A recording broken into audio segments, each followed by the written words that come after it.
with us. We appreciate Deuce and Mo for being with us. Deuce and Mo of NBC Sports California. Deuce and Mo podcast. I want to say this. I'm going to sing the praises of Morgan Ragan a lot today because I got to sit next to her and actually experience the basketball game with her last night. Nice. However, the security let you. They did. Sarah vouched for me. That's the only way I was able to sit in that row. Yeah, that's it. I was watching Night Chat this morning, and I'd like to point out for those who listen to the podcast who were watching Deuce and Mo, I was there. I witnessed Deuce Mason motivating Davion Mitchell before the game. Thank you. I was there. Thank you. I forgot you were right there. I was right there. Big ups. Now, man, Deuce. They called out, Davion's name. Say hello to Davion, and Deuce said something about let's go, man, off night. And this is what happened in my head. Morgan rolled her eyes at Deuce. And I looked over to see Davion, and Davion looked over at Deuce in slow motion and nodded his head. That's what I saw. There might have been one tear down his eye. Like that's my quarterback type TO tear down Davion's. I'm not positive about that part. Yeah. I was there when Deuce did it. I saw it. I'm talking about Deuce. I saw it. That's what I'm talking. Get these boys ready. Hey, thank you, Deuce.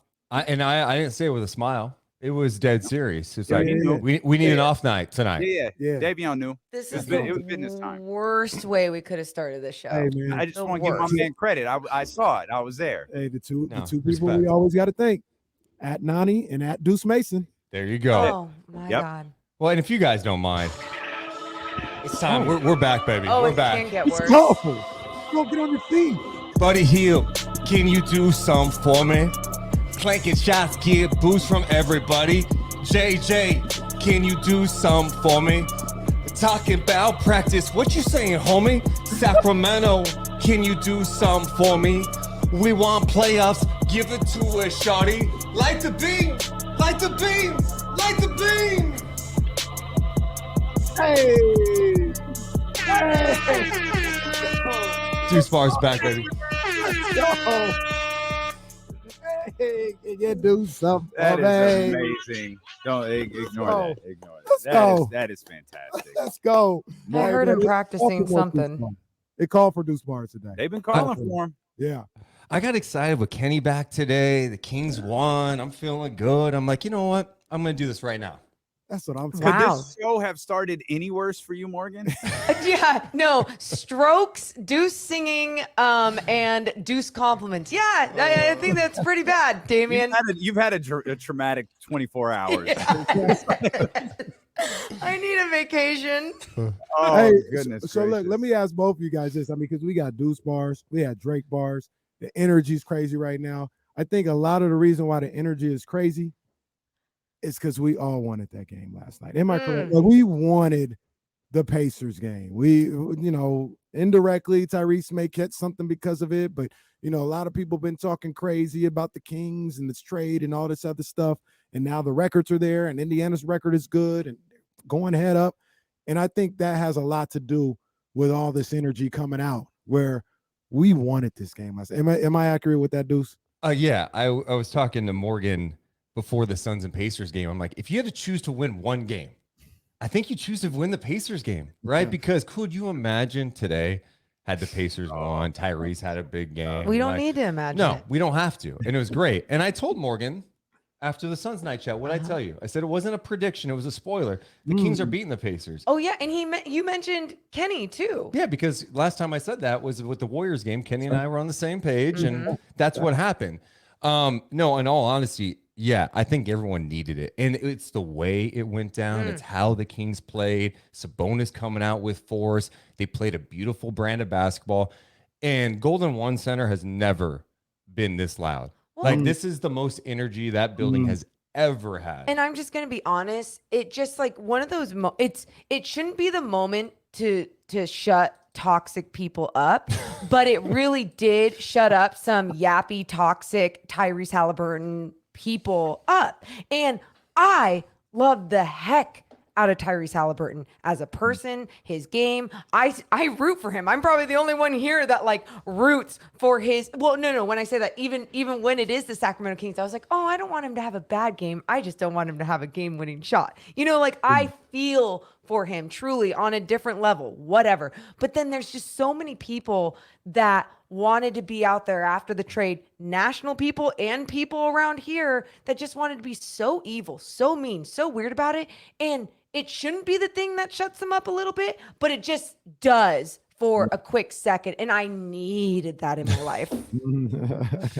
And it felt like they wanted it. I mean, I was telling Kenny this earlier. I love the way that Harrison responded, the day before, talking about that game, where he's like, yeah, it's a big game. And I think you guys saw the same thing I did in you were probably with them, the Tyrese and Buddy shoot-arounds, where Tyrese, you could see them both trying to say the right things. And they did, but their faces were telling an entirely different story. Like, Tyrese was clearly nervous about last night's game. Buddy, I'm not really sure about. Tyrese was. And I think when you try to convince yourself, no, it's just another game, it's just basketball, you're worse off than doing what Harrison did. Yeah, we know this is a big deal. And we don't really know how the crowd's going to react. We know how they just reacted. We have no idea how they're going to react. But we got to get out there and we got to get this win. And I wasn't surprised to see Harrison's performance last night, given the way he was talking, the day before the game. Yeah, and then with Tyrese, talk about all the distractions.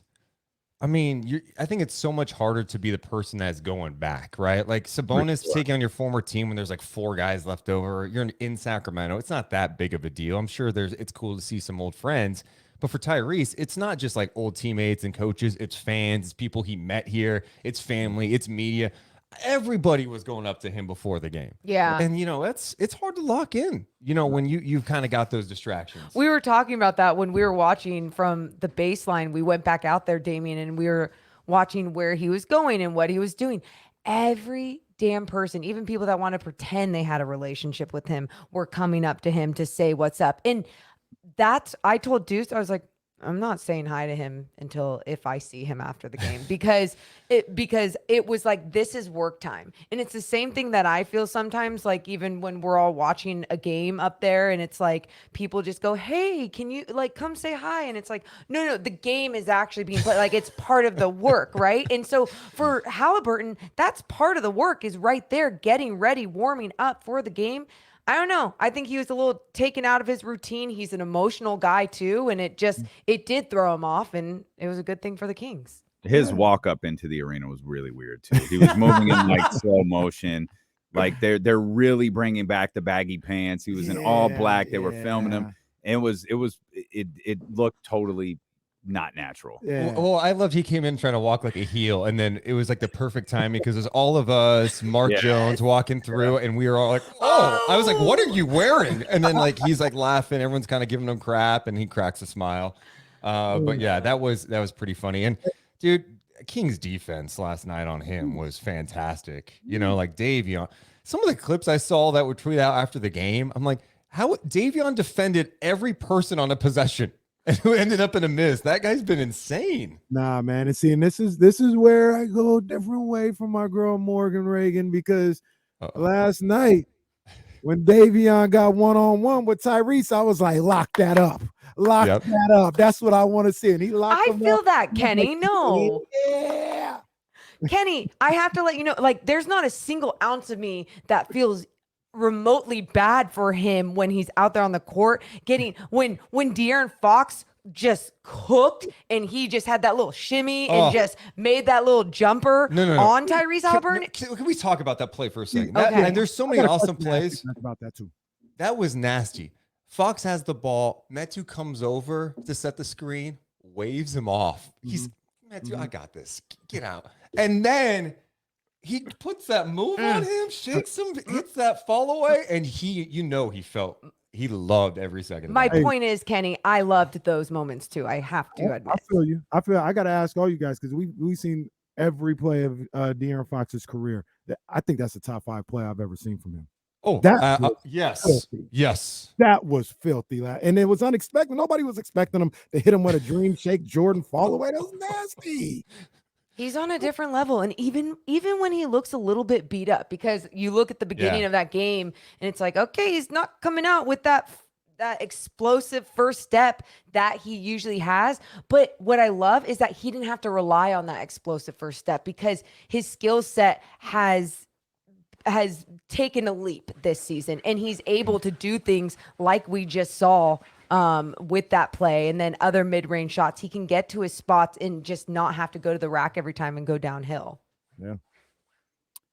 Speaking of defense, singing the praises of Morgan Ragan, it is spectacular watching basketball with her, but you better not miss the defensive assignment. Because when I'm watching basketball, I'm on the offensive end, and I know I'll do, and I probably did this last night. Like, oh, TD's in the corner. Oh, look at Malik. Game's going on, and I'm just out of the corner of my eye. I just catch Morgan pointing at stuff. Yes. This is on the defensive end. Morgan's pointing, and then like, and I'm like, I'm not gonna say anything. I'm just gonna let this, because I'm in her world. I'm just not gonna say anything. Why do you think I sit alone, Damian? She's pointing, like aggressively pointing, and then this assignment doesn't go well, and then she tells me what she saw, and I actually loved it. It's like, okay, I'm learning something here. Morgan Brown ready to call a timeout. There ain't enough timeouts in the world to last for the amount of times Morgan was pointing on the floor last night on the defense. Or Carlisle, I was just apparently. about to say. I mean, that dude ran out of timeouts. It was the third quarter. I'm like, he's got no timeouts left. I thought it was a joke or a mistake. I was like, no, there's no way. I was like, oh, okay. Like, they're not expecting this one to be close in the fourth then. He got a technical because he got a timeout. Oh, that's been going around. That happened in what was it? Stanford, South Carolina the other day. Yeah, the women's team. Oh man, that's going around. How did you? I think I know how Morgan felt. Deuce, what did you think of the defensive effort from the Kings last night? I just feel like they're getting better and better, and the numbers are backing it up. You could tell it's a group that's getting more comfortable with each other. We shout out Davion so much. Sabonis deserves some more love for what he does defensively. I think so many times we get caught up in, well, how many blocks does he have? Like, that means a great defensive player. And it's fine. I would love for him to block more shots. It's not his game, but what he has done is he hasn't looked lost in the pick and roll. So many people are like, oh, he's going to get destroyed on the pick and roll. They're hedging it. They're being aggressive with it. And he's able to not only get up, but then recover. He's pointing guys in the right directions. And he's an elite defensive rebounder. I don't think he gets enough love for what he's done defensively. And no, they don't have a whole bunch of great individual one-on-one defenders, right? Davion's a great on-ball guy. But if you could play some good team defense, which they are trending in that really solid direction, that's a great sign. I think it's the last 10 games. They're 17th in defensive rating in the last 10. And now they've moved up to 22nd on the season. It's not great, but it's way better than it was last year at the start of the season. It's not taking step backs, which is encouraging. Kenny, I always throw this at you because you played at a high level. How important is it when you don't have elite individual defenders to have a fantastic locked in team defense, and especially when you have a good anchor in the middle? And it's not about having that shot blocking big, but it would be nice, right? But about having that anchor in the middle that's communicating, talking up, letting them know that they have your back, trusting them that they're going to be there if you don't have that step, or if you do push baseline, or if you angle someone toward the middle. Like, when you have someone talking to you and everyone's buying into that, it just beautiful things can happen as a team. Absolutely. It's extremely vital. And I say all the time, whether it's, at a high level or I'm teaching the 10-year-olds, just talk. Just talk. Yes. I say all the time, tell me what you're doing and tell me what you see.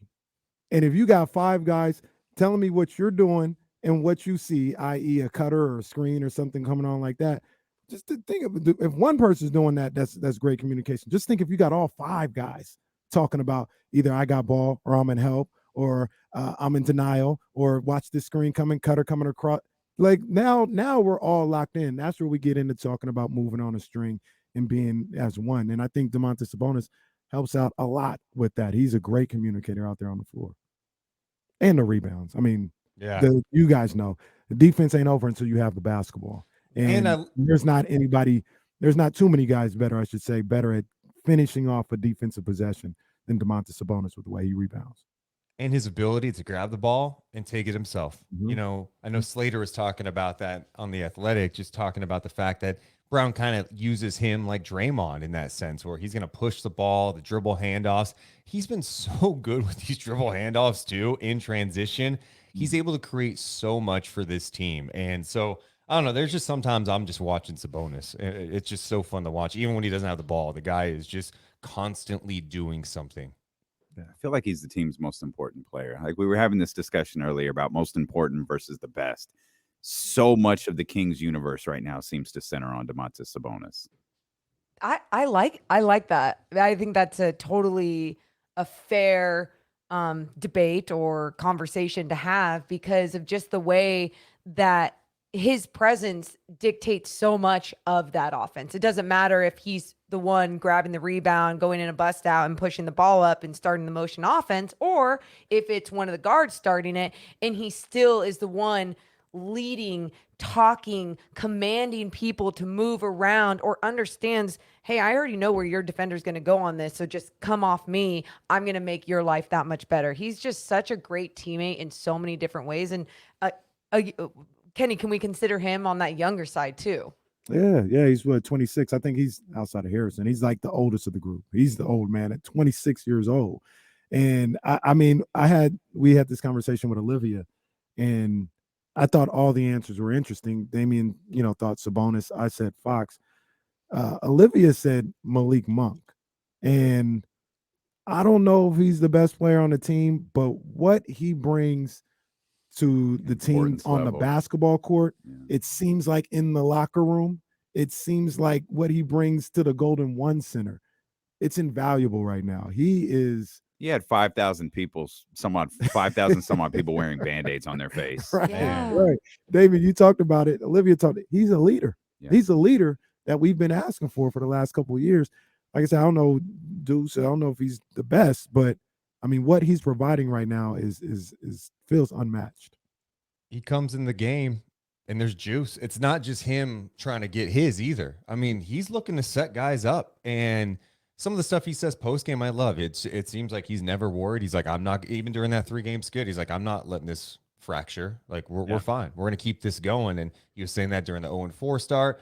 I think he brings humor, positivity, and he's a good player. And I think Mike Brown has empowered him to play more of his style. Last year he's such a good catch and shoot guy, but now he's doing stuff out there. He's sent guys up. How many times have we looked and seen that after a game, Malik Monk has 6+ assists in a game? He's sent guys up. He brings instant energy, and I love having that off the bench. You start talking about 6 Man of the Year candidates. I know Mike Brown was pushing him last night before the game, but he's up there. He's up there with Brogdon. Even if you want to throw in the rookie Mathurin, sure. But Malik Monk is having a big time impact on winning. Is there any reason Casey Okpala shouldn't be getting minutes every single night? Yeah, I was so surprised by that stretch when he wasn't at all. And I think a credit to him and Brown. Like, man, it just seems like everyone stays engaged because this guy starts the first 3 games of the year and then doesn't play for a long time. He comes in for like the last 16 seconds of a quarter. He came in that Boston game and had an impact. Yeah. And so, I think when he plays in control, especially offensively, because, you don't want him to get too thirsty. You got to buy into that stuff. What he brings defensively with that energy, I think you have to try to find some minutes for him. Yeah, I think it's the same thing that we saw. Well, not the same thing. I think it's similar when we saw Terrence Davis have that game on TNT, and then it was a game or 2 after where he didn't go in until the 3rd quarter.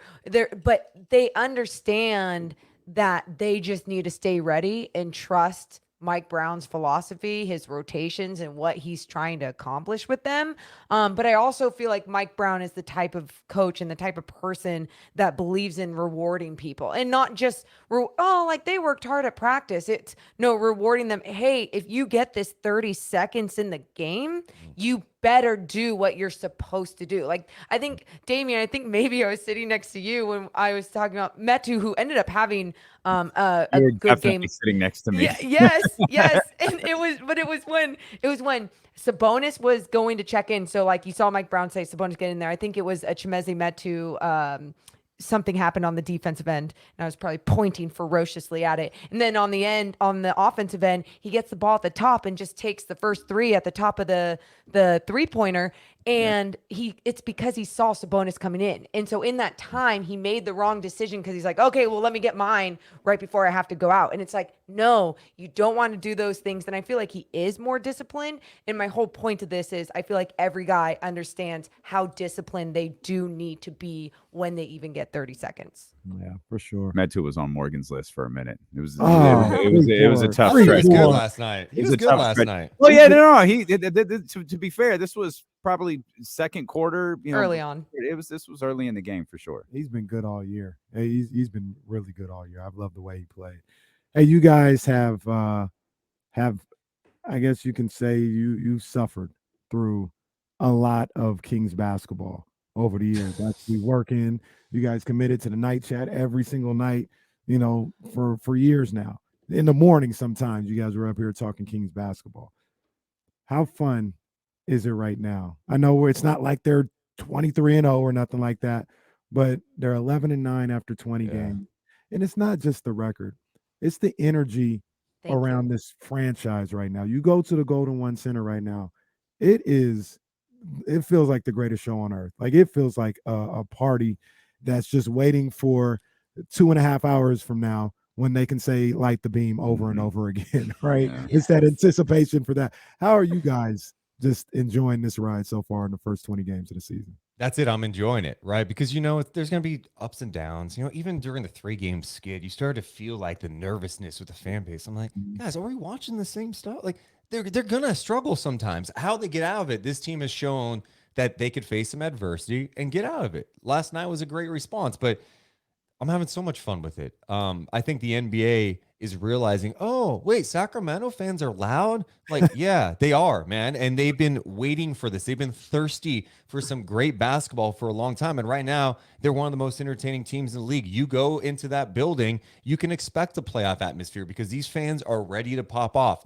You felt it last night. That sequence when, what was it, the TD jam and then the backcourt steal and then lob the TD, that was the loudest I think that building has ever been. And they haven't had a lot to cheer for, but think about the last couple of years. You had the bubble year, you had the COVID restrictions in place. Last year at this time, you really didn't have many people at the games, I don't think. No. So now, not only are they back, they're eager to be at games, but they're seeing a great product. It's amazing. My mental health is so much better because of their play. And I did not think I would ever actually say that, but I really think about last season and how much we all cover the team. And then think about not only us covering the team, I think about all the super fans out there that are watching every single game, even when they're losing, even when things are bad. And for those people as well that went through so many difficult, hard times, and it's like, why are we doing this to ourselves at times? And this season, you realize like, oh, we went through all those hard times, so then we can feel what we're feeling right now and what we're feeling mentally, what we're feeling emotionally. Like, not only do we deserve this, it's what you're supposed to feel as a sports fan. Everything isn't supposed to be that bad for that long. It's not normal. And so that's why we're getting back on track to like what it's supposed to be and normal, like as a sports fan. And the other thing I'm going to add to that, I know people say their market, oh, the best fans ever. No, don't tell me about Oklahoma City. Don't tell me about the Warriors. Don't tell me about Portland or Salt Lake City with the Jazz. It's not even close. It's a one-sport market. This fan base has been so engaged. The fact that 37 years of Kings basketball, they've seen 8 winning seasons. They've seen, 10 playoff appearances during that time? And last night, on a Wednesday night, sold out. And the place felt like a playoff atmosphere. Rattled the Pacers last night a bit too. So my whole point to this market's a sleeping giant for the NBA. And I think the NBA world kind of forgot about it. But these fans were watching night chats. They're watching you guys, even during 9-game losing skids back to back. Like, it doesn't matter. They just want a great product. And when it's great, they're going to come out and show out in a big way. Absolutely. There's no fourth wall on this show. We just kind of like do stuff. Are you okay, Morgan? Like, you keep Like, Yeah, I know. I'm feeling it. Like every time I talk, I don't think about it. So I'm like, let's talk. Let's talk. I'm okay. I am. It's like it's so weird when something just happens right before you do something at any time. It doesn't matter if it's like before watching a game or before going on a show or whatever. You're just like, what just happened? But I mean, I'm gonna have to think about it after this. So, we're gonna talk all day, right? Don't leave me. Don't go to commercial. What are you doing? Mo, you could talk as little or as much as you want to, man. We got you. We're therapy for each other. This team seemed to have had a lot of confidence going into last night too, and I think that's something I don't remember seeing from them at any time in the past, and it speaks to kind of the Harrison Barnes line again. Like, yeah, we know what this is. We know how much everyone is invested into this game, and from the moment they took the floor, but from the moment Mike Brown called timeout 50 seconds into the game, from the moment that they took the floor after that, they seem to have played with a ton of confidence, and every time they made a run, Pacers would chip into a little bit, and then in that third quarter, they just opened things up and kept moving. Mike Brown's impact, man. It's like, don't get rattled, put the work in. We're going to hold you accountable, and let's have fun and play basketball. There's so much substance to his timeouts, you guys. Like, I always feel like there's most times there's a response out of it, but there's a shift in intensity or energy or focus that comes out of it. So whatever the hell he's saying, like, we got to mic him up more. I gotta know how to coach people through life. It's like when I'm training little Carlin likes to pull a lot, right? You got to get a little pinch collar, give him a little. This is not the same. No, you remind, right? Your mind. And guess what? He doesn't pull as much now. It's the early timeouts. Yeah, we're going to be annoying here. I'm going to pull you a little. You're going to pinch a little bit. I'm going to call a timeout. We're going to talk about it, and you're going to clean it up. And guess what? They do clean it up. They're having fewer of those timeouts early. They are making the right adjustments. It's taking time, but it's all coming together. Wow. Deuce just tried comparing himself to Mike Brown. Go on. Thank you. Well, no, I just want to make sure that for those that aren't as familiar with Carlin, that's Deuce's dog. Yeah. He's using his dog and walking his dog. And I couldn't pulling on what? Pulling during the walk. Of course, my dog is Sprout's 9, and I just let her pull me wherever she wants to. I did not call an early timeout. Sprout has full control of the walk. I did not call a Mike Brown timeout with Sprout when I should have. And I try to call a timeout with a 5-day-old, and she tells me to shut the hell up. Yeah. I'm gonna still scream.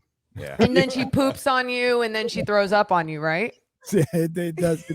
I love her to death. I've got work to do. I gotta get used to it. Call them timeouts. I gotta call now. Hey, bring in Deuce. Bring in Deuce or Mike Brown, either one of them. Same thing. Make it happen. Same thing. Now, I will say this, because last night I got irritated with the timeouts. I said, come on, let's get played out. But you guys bring up a good point. The only thing that matters is how they're responding to it. Yep. And if it's not played out with the players, call it every game. I don't care, as long as they're understanding of, all right, we needed this, or hell, we don't like this. If we don't want this to happen, let's make sure we don't miss no assignments.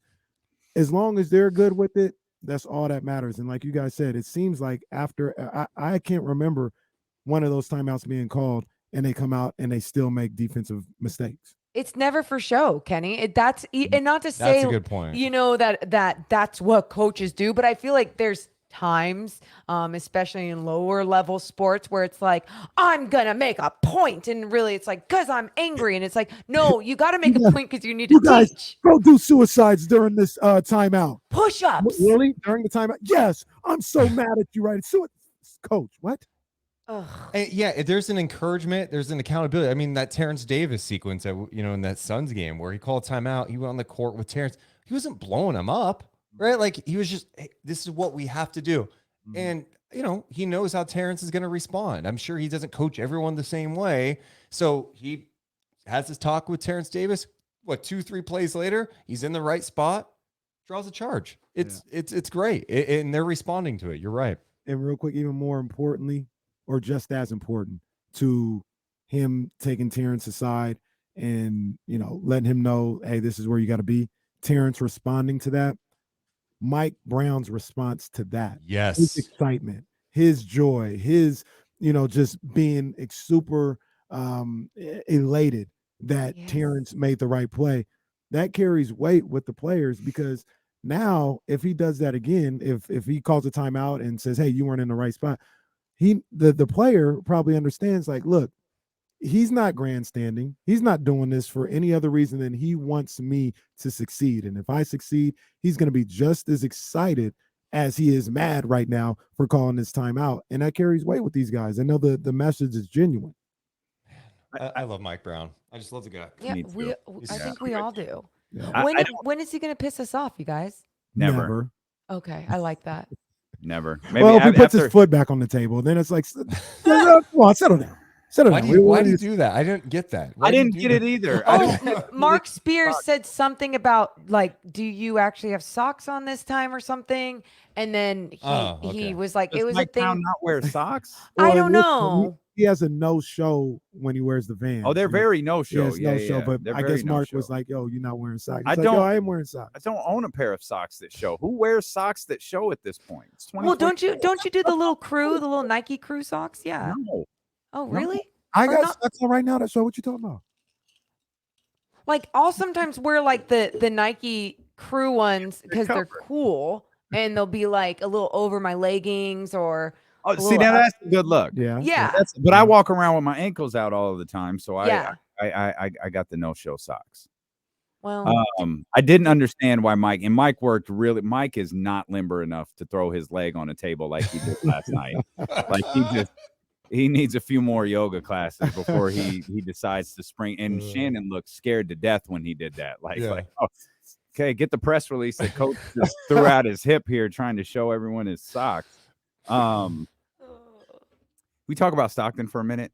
Obviously, you guys are the cream of the crop when it comes to Stockton broadcasters. I'm an Amias Keita guy. I mean, I think he scored 50 the other night. Like, when am I getting Keita in the Kings uniform, a Sacramento Kings uniform at the Golden One Center? I think they love it. I mean, I think for me, it's consistency. that's what I was right. gonna say. Like, Yep. you can't have a 38 and whatever 20 game he had. What was that game he had against Santa Cruz the other night? It was ridiculous numbers, right? But then, you're averaging like 7 rebounds a game. Like, they just need consistency from him. They need him not to foul out of games. He's constantly in foul trouble. And he's shown a lot of great things, but it's just that, hey, all right, let's keep you on the floor. Let's play with aggressiveness offensively. Let's go after rebounds and get after it. He shows you glimpses where you're like, oh, I see it. I see it. And then like the next game, it's like, oh, he's got 4 fouls in the second quarter. So I just think for him, it's get some more reps down there and hopefully they can clean it up. He needs to show dominance on that consistent level because that's what it is. It's like, oh, you're in G League, you're a 7-footer. You're supposed to be doing this night in, night out. Doesn't matter who your matchup is in the G League. And I think for him, there's nights when he's off, and it's not just like a basketball player having an off night, right? It's like this big guy in the G League that just doesn't have it, or someone else is stopping his game a little. And in those raw moments with him, I need to see something different. And each year we've seen a leap. We've seen confidence. We've seen improvement. So it's there, Damian. I just feel like it's a little bit more dominance in the G League. And then when he does finally get his NBA minutes, he just has to be efficient with his time. I also think his development was hurt last year because he didn't play enough in the G League. There was too many gaps where he'd play a couple games and he'd be with Sacramento and not play in a basketball game for weeks and weeks, and then come back to Stockton. Now you're trying to get back in game shape and it's tough to get any type of rhythm. And so now he's getting some consistent playing time. He's showing signs of growth. And now it's about putting it together. Bobby Jackson has talked about, like, he is one of the nicest people out there. He's so great for the team, great guy. Just wants him to be a little meaner, play with a little more edge out there. So, I mean, if he can put it together, if he can show a little more consistency, rebounding, stay out of foul trouble, you definitely want to give that guy a look because he moves pretty well. He blocks shots. He's able to recover if he gets beat and can block a shot. He can come out and not as scared to take an outside shot. I like his game. You guys think he comes up to Sacramento at some point this year? And like, I know he might be on the active roster, but actually like be in the rotation at some point. Oh, It's hard to see that right now. I Yeah. don't know. I think I need to see more. I mean, there's bright spots with him. Same with Keon Ellis. Keon Ellis looks awesome down there, and he's doing it defensively. He's knocking down the three at a very efficient rate. So I think there's definitely some encouraging signs with those two young guys. Monecki went crazy last night, didn't he? Wasn't he like Yeah. 16 or something like that? It was something He's third in the G League in rebounds right now. He's Like just a 11 hustler. a game. Yeah. James had an interesting thought that if, God forbid, knock on whatever's near you, something happened to Domantas Sabonis, that it actually it may not be a best fit that like Rashawn or Alex Lynn steps in. The best fit might be Neemias Queta because he's a better passer than those other two. What do you think about that James Ham theory that hopefully we never have to experience? Man. Yeah, I don't. Yeah, if he could stay on the floor, I do think he has that passing ability, and I think the big reason why Metu is playing ahead of Holmes at this point is because he's got a little more skill offensively, especially in the motion offense. Like they're more comfortable. They know, hey, he can be a lob threat, but we trust him a little more at the elbow to make something happen if necessary. We trust him to play his role in the dunker spot. He's not making a ton of mistakes defensively. He gets beat sometimes, but Rashawn was struggling with this motion offense. He's struggling defensively. But yeah, if you're faced with that situation, I don't even want to think about that. I mean, I guess I would imagine Cato would get some look at that point, but I don't know. Yeah, I mean they're in a lot of their identity would change, but I feel like what they're doing a good job of is understanding what to do when he's not on the floor. For example, last night when he got his fourth foul and I think the lineup was so much smaller. It was like Metu, Barnes. It was either TD or Monk, and then it was De'Aaron and Davion. And with that lineup, I remember they were just running. They were just going. You know, the pace was fast. Last night, you saw the entire game, the pace was fast, but especially with them. And when you have someone like a lob threat like Chimezie Metu and someone who can run in the offense and also play above the rim when he needs to, especially when he does the right things on the defensive end and stays in front of guys, there's a lot of good things. So if you put Nemi in there, he's someone that too can run from rim to rim, understands the game at a high level. He would just really have to understand what his role was if that was the case. I don't see it right now. Like it's hard for me to picture it, but I don't think that's like way off base. Hey, before we get out of here, I just want to share something. I was going to wait till the break, but I think Deuce and Mo would appreciate this. Ooh. On the in-studio TV here, I've got, I watch games. I've got a game on right now. It's Portland State. I said Portland State because they're in the Big Sky. I want to help my guy, Coach Patrick, out. A little scout, going on or whatever the case may be. Okay.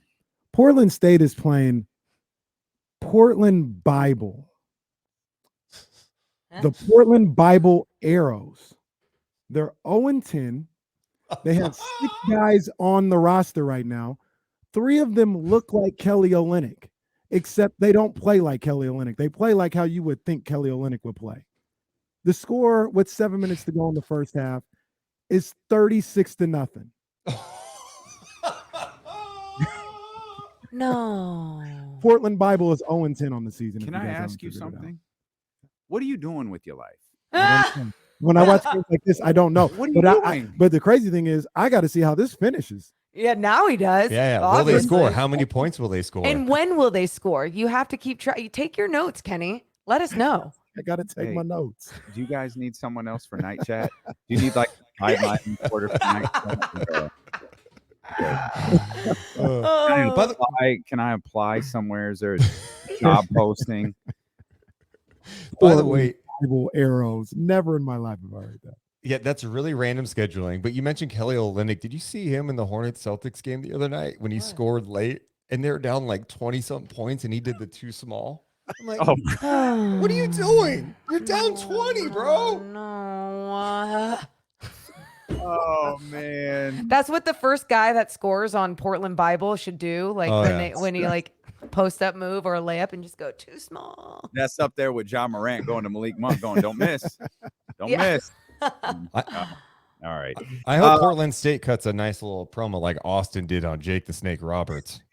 You could tell me about John 3:16. Well, Portland State 3:16 says I just whooped her ass. I love that. Shirts available at WWE.com. Oh man, deuceandmo.com. How do you not have a Deuce 316 shirt yet? Oh man, Good we got point. Yeah. I'll help you out. We appreciate you guys. We love you guys. Deuce and Mo podcast, wherever you get podcasts from.